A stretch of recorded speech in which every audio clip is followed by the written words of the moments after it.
install this. This is like a marine boat type of a pass-through window, and it has glass here. I put a piece of foam here to block it out, but I want to put it right here because I need a place to slide in my molding.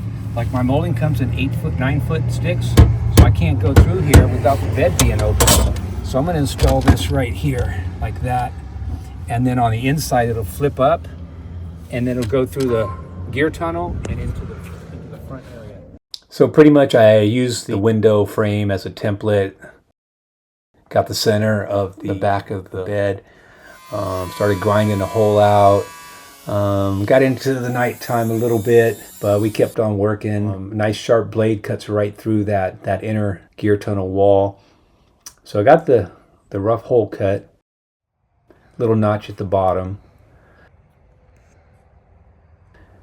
Here everything's screwed in with the silicone sealant, and we're just finishing up the screws. I had to make the hole a little bigger. The first cut was a little small, so anyway, just widened it out. None of this gets really shown anyway once I put the final rubber seal on.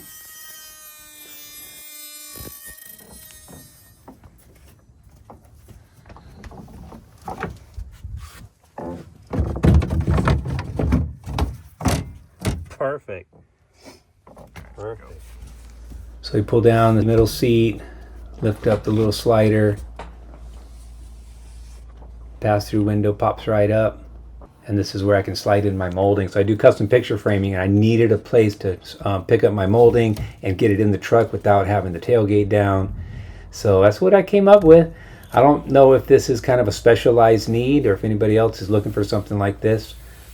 The Rivian truck is awesome. I'm loving it. It's all electric, all the extra features. Never had an electric vehicle, but it works out perfectly with my business via custom picture framing in Elk Grove, California.